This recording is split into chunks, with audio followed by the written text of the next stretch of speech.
ಓಂ ಶ್ರೀ ಗುರು ಬಸವಲಿಂಗಾಯ ನಮಃ.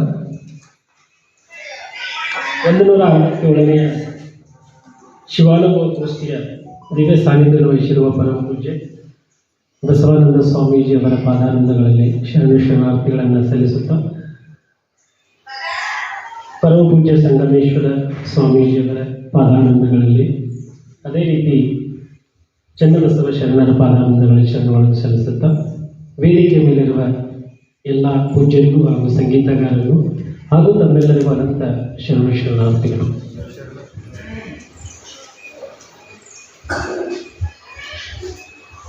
ಇಲ್ಲಿವರೆಗೆ ಸಂಗೀತ ಕೇಳಿ ಬಹಳ ಆನಂದ ಅನ್ನಿಸ್ತೆ, ಸಂತೋಷ ಅನ್ನಿಸ್ತೆ. ಸಹಜವಾಗಿ ನಾವು ಕೇಳಿ ಆನಂದ ಪಟ್ಬಿಟ್ರೆ ಪರಿಪೂರ್ಣ ಆಗೋದಿಲ್ಲ. ಕಣ್ಣಿನಿಂದ ನೋಡ್ತಾ ಇದ್ದೇವೆ ಹಾಡನ್ನು, ಕಿವಿಯಿಂದ ಕೇಳ್ತಾ ಇದ್ದೇವೆ. ಹಾಗಾದರೆ ಇವೆರಡನ್ನ ಇನ್ನೊಂದು ಸ್ವಲ್ಪ ಎತ್ತರ ಮಟ್ಟಕ್ಕೆ ಯಾವ ರೀತಿ ನಾವು ಕೇಳಬೇಕು ನೋಡಬೇಕಂದ್ರೆ, ಕೇಳಿರ್ತಕ್ಕಂಥ ನಾದವನ್ನು ಪ್ರಸಾದ ಲಿಂಗಕ್ಕೆ ಅರ್ಪಿಸಿಬಿಟ್ರೆ, ನೋಡಿರ್ತಕ್ಕಂತಹ ಸಂಗೀತವನ್ನು ಶಿವಲಿಂಗಕ್ಕೆ ಅರ್ಪಿಸಿಬಿಟ್ರೆ ಎಡೆ ಆಗ್ತದೆ, ಅಲ್ಲಿ ಲಿಂಗಕ್ಕೆ ತೃಪ್ತಿ ಆಗ್ತದೆ. ಹೀಗೆ ವಚನಗಳನ್ನು ಓದ್ತಾ ಓದ್ತಾ ಓದ್ತಾ ಹೋದಾಗೆ ನಾವು ಬದುಕಿನಲ್ಲಿ, ಜೀವನದಲ್ಲಿ ಹೆಂಗೆ ಅಳವಡಿಸ್ಕೊಳ್ಬೇಕು ಅಂತ ಒಂದು ವಿಚಾರ ಬಂದಾಗೆ, ಜಾನಪದ ಸಾಹಿತ್ಯ ಓದಿದಾಗೆ ಕೆಲವೊಂದು ವಿಚಾರಗಳು ಬರ್ತವೆ. ನಡೆಯ ಕಲಿಸಿದ ಬಸವ, ನುಡಿಯ ಕಲಿಸಿದ ಬಸವ, ಉಣಲು ಕಲಿಸಿದ ಬಸವ.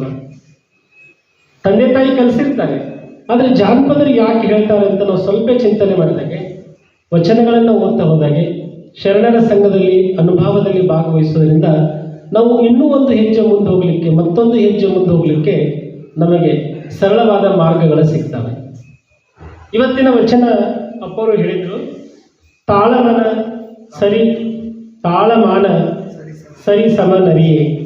ಅಂದರೆ ಇದು ಸಂಗೀತಕ್ಕೆ ಸಂಬಂಧಪಟ್ಟಿರ್ತಕ್ಕಂಥ ವಚನ.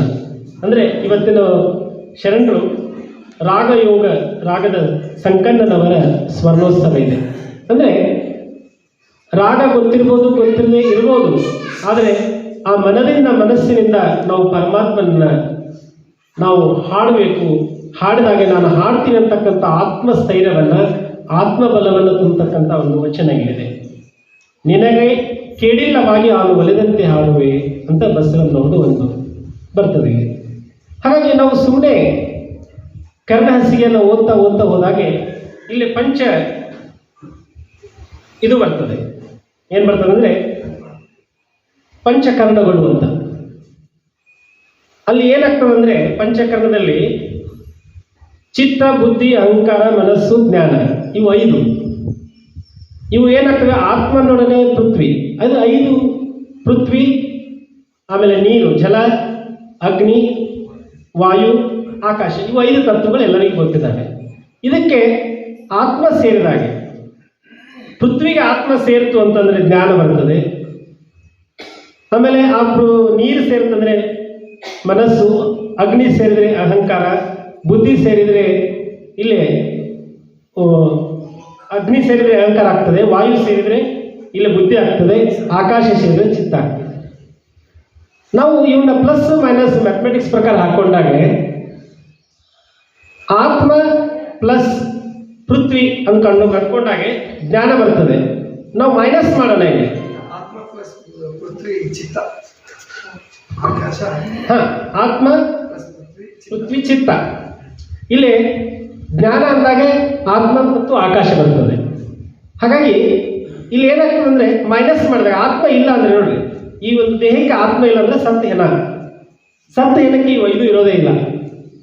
ಯಾವುದಿರಲ್ಲ, ಜ್ಞಾನನೂ ಇರಲ್ಲ, ಮನಸ್ಸೂ ಇರಲ್ಲ, ಆತ್ಮನೂ ಇರಲ್ಲ, ಇದು ಅಹಂಕಾರ ಇರಲ್ಲ, ಬುದ್ಧಿ ಇರಲ್ಲ. ಯಾವಾಗ ಆತ್ಮ ದೇಹದಲ್ಲಿ ಇರ್ತದೆ ಅಂದರೆ ಪಂಚಭೂತಗಳೊಡನೆ ಆತ್ಮ ಸೇರ್ತದೆ, ಇವೆಲ್ಲ ಇರ್ತವೆ. ಹಾಗಾಗಿ ನಾವು ನಿತ್ಯ ಗುರು ಕರುಣಿಸಿದ ಇಷ್ಟಲಿಂಗವನ್ನು ಪೂಜೆ ಮಾಡ್ತಾ ಗುರು ಕರುಣಿಸತಕ್ಕಂಥ ಆ ಮಂತ್ರವನ್ನು ಉಸಿರಾಟದೊಂದಿಗೆ, ಅಂದರೆ ವಾಯುವಿನೊಂದಿಗೆ ಸಂಬಂಧ ಇಟ್ಟಾಗ ಇವು ಒಂದೊಂದೇ ಒಳಗೊಳ್ತವೆ.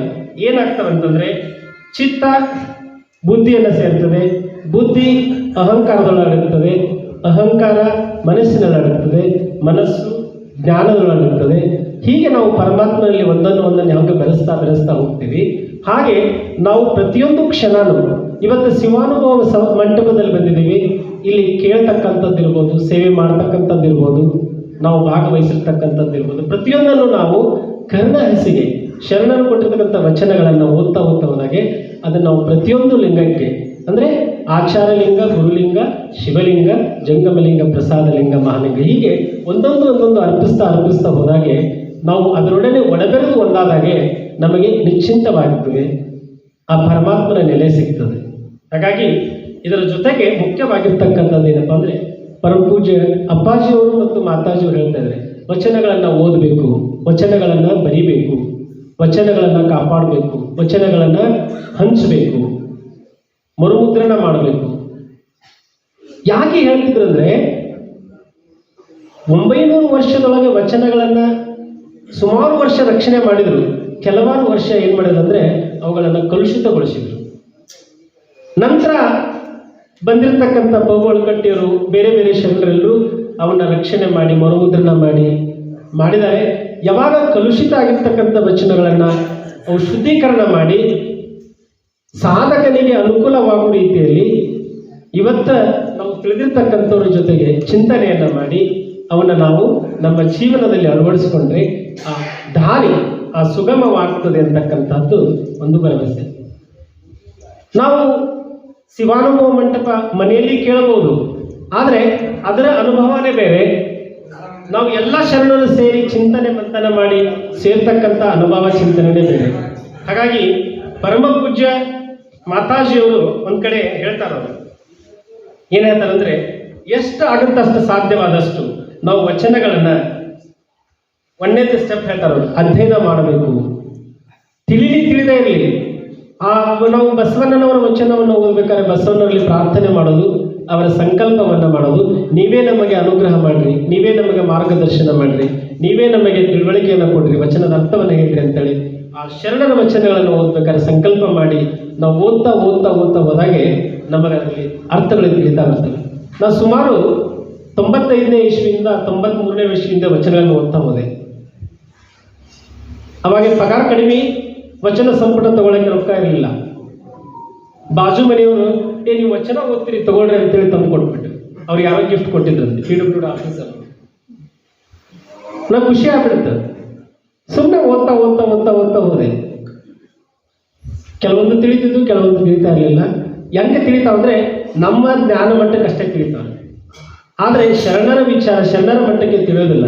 ಆದರೆ ಓದ್ತಾ ಹೋದಂಗೆ ಅದಕ್ಕೆ ಕಾಲಮಾನ ತಕ್ಕಂಗೆ ನಮ್ಮ ಸಾಧನೆಯ ಪ್ರಕಾರ ತಕ್ಕಂಥ ಗುರುಗಳು ಸಿಗ್ತಾ ಬರ್ತಾರೆ, ಮಾರ್ಗದರ್ಶನ ಮಾಡಲಿಕ್ಕೆ ಶರಣರೇ ಕಳಿಸ್ತಾರೆ ಅಂತ ನಾವು ಹೇಳ್ಬೋದು. ಅಂದರೆ ನಿಶ್ಚಲವಾಗಿ ಹೇಳ್ಬೋದು, ದೃಢವಾಗಿಯೂ ಹೇಳ್ಬೋದು. ಜೊತೆಗೆ ಸಾಧನೆ ಅಂದಾಗ ಏನಂದರೆ ಮಾತನಾಡ್ತಕ್ಕಂಥ ಶಬ್ದಗಳಿರ್ಬೋದು, ಕೇಳ್ತಕ್ಕಂಥ ಶಬ್ದಗಳಿರ್ಬೋದು, ಶರಣರ ಸಂಘ ಇರ್ಬೋದು, ಪ್ರತಿಯೊಂದನ್ನು ನಾವು ವಿಚಾರ ಮಾಡಿ ಇದು ವಚನಕ್ಕೆ, ನಮ್ಮ ಆಚರಣೆಗೆ, ನಮ್ಮ ಸಾಧನೆಗೆ ಪೂರಕ ಇದೆ ಇರತಕ್ಕಂಥ ಸ್ವಲ್ಪ ಚಿಂತನೆ ಮಾಡಿ ನಾವು ಹೆಜ್ಜೆ ಇಡ್ತಾ ಹೋದಾಗೆ ಆ ಒಂದು ಆತ್ಮಬಲ, ಆ ಒಂದು ಶಕ್ತಿ ಬರ್ತಾ ವಚನಗಳು ನಮಗೆ ಅರ್ಥವಾಗ್ತವೆ, ವಚನಗಳು ನಮ್ಮ ಜೀವನದಲ್ಲಿ ಅಳವಡಿಸಿಕೊಳ್ಳಕ್ಕೆ ಸರಳವಾಗ್ತವೆ. ಹಾಗಾಗಿ ಈ ವಚನ ಅಧ್ಯಯನ, ವಚನ ಪಾರಾಯಣ, ಪಠನ ಯಾವುದೇ ಕಾರ್ಯಕ್ರಮ ಇರಲಿ, ವಚನ ಈಗ ಸಂಗೀತದ ಮುಖಾಂತರ ನಮಗೆ ವಚನವನ್ನು ಪಠನ ಮಾಡಿಸಿದ್ರು. ಅವ್ರು ಹಾಡ್ತಾ ಇದ್ದರೆ ನಾವು ಸುಮ್ಮನೆ ಕೇಳಿಲ್ಲ, ಅದ್ರ ಜೊತೆಗೆ ನಾವು ಅಂತ ಇದ್ವಿ, ಇದು ವಚನ ಪಠನ. ಆಮೇಲೆ ವಚನ ಲೇಖನ ಅಂದರೆ ನಾವು ಫ್ರೀ ಇದ್ದಾಗೆ, ಖಾಲಿ ಇದ್ದಾಗೆ ವಚನಗಳನ್ನು ಬರಿತಾ ಹೋಗ್ಬೇಕಾಗ್ತದೆ. ಒಂದೇ ಬರಲಿ, ಎರಡೇ ಬರಲಿ, ಎಷ್ಟೇ ಬರಲಿ, ಹೆಚ್ಚು ಬರದಷ್ಟು ಚಲೋ ವಚನಗಳನ್ನು ಬರಿತಕ್ಕಂಥ ಹವ್ಯಾಸವನ್ನು ನಾವು ಇಟ್ಕೊಂತ ಹೋದಾಗೆ ನಮಗೇನಾಗುತ್ತೆ ಅಂದರೆ ಒಂದು ಶಕ್ತಿ ಬರ್ತದೆ.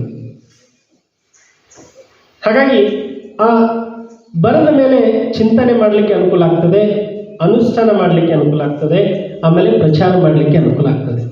ಪ್ರಚಾರ ಮಾಡ್ಬೋದ್ರಿ, ಆದರೆ ಪ್ರಚಾರದ ಒತ್ತು ಎಷ್ಟು ಬೇಗ ಪರಿಣಾಮ ಆಗ್ತದೆ ಅಂದರೆ, ಈಗ ನಾವು ಪೂಜ್ಯರನ್ನು ಹೇಳಿದ ಮಾತು ಪ್ರತಿಯೊಂದನ್ನು ಕೇಳ್ತೀವಿ. ಯಾಕೆ ಕೇಳ್ತೀವಿ ಅಂದರೆ ಅವರು ಅನುಭವಿಸಿದ್ದಾರೆ, ಆಚರಣೆಯಲ್ಲಿದ್ದಾವೆ. ನೋಡಿ, ಅವ್ರ ಆರೋಗ್ಯದ ಬಗ್ಗೆ ಏನಾದ್ರು ನಾವು ಕೇಳಿರ್ತೀವಿ. ಯಾಕೆ ಕೇಳ್ತೀವಿ ಅಂದರೆ ಅವರು ಅದನ್ನು ಅನುಭವಿಸಿದ್ದಾರೆ, ಅವರು ನಮಗೆ ಮಾರ್ಗದರ್ಶನ ಮಾಡ್ತಾರೆ.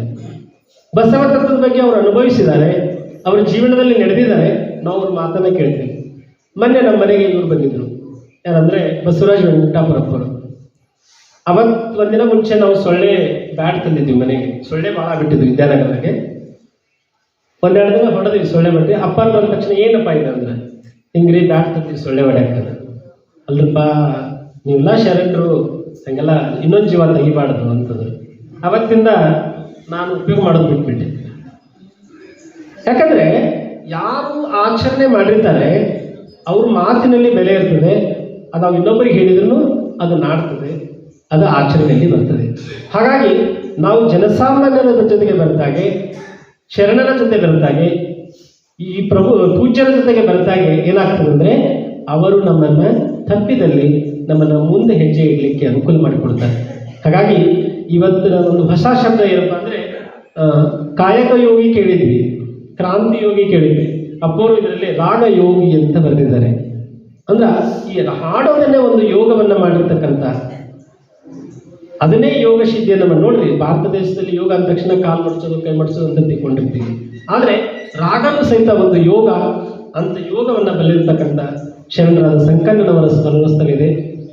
ಇಂಥ ಒಂದು ಪವಿತ್ರವಾಗಿರ್ತಕ್ಕಂಥ ಶರಣರ ಸ್ಮರಣೆ ನಿಮ್ಮೆಲ್ಲರಿಗೂ ನಮ್ಮ ಜೀವನದಲ್ಲಿ ಮಾರ್ಗವನ್ನು ತೋರಿ ನಮ್ಮನ್ನು ಈ ಒಂದು ಲಿಂಗಾಂಗ ಸಾಮರಸ್ಯದ ಕಡೆಗೆ ಸುಲಭವಾಗಿ ಕರೆದುಕೊಂಡು ಹೋಗಲು ಅಡೆತಡೆಗಳನ್ನು ನಿವಾರಣೆ ಮಾಡಲಿ ಅಂತ ಪ್ರಾರ್ಥಿಸುತ್ತಾ ನನ್ನ ಎರಡು ಮಾತನ್ನು ಮುಗಿಸ್ತೇನೆ. ಮತ್ತೊಮ್ಮೆ ತಮ್ಮೆಲ್ಲರಿಗೂ ಅನಂತ ಶರಣಾರ್ಥಿಗಳು.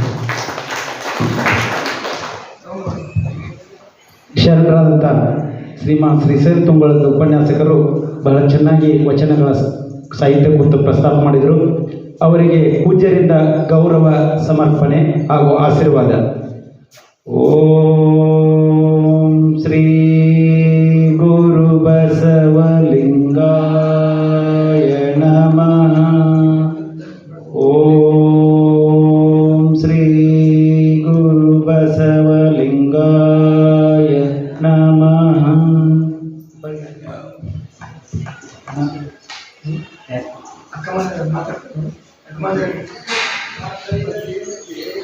ಚಿತ್ರದುರ್ಗದಿಂದ ಆಗಮಿಸಿದಂಥ ಶರಣೆ ತಾಯಿ ಅಕ್ಕ ಮಹಾದೇವಿಯವರು ಈ ಕಾರ್ಯಕ್ರಮವನ್ನು ಉದ್ದೇಶಿಸಿ 4 ವಿಚಾರಗಳನ್ನು ಹಂಚ್ಕೋತಾ ಇದ್ದಾರೆ. ದಯವಿಟ್ಟು ಅಕ್ಕ ಮಹಾದೇವಿಯವರು ಆಗಮಿಸಿ.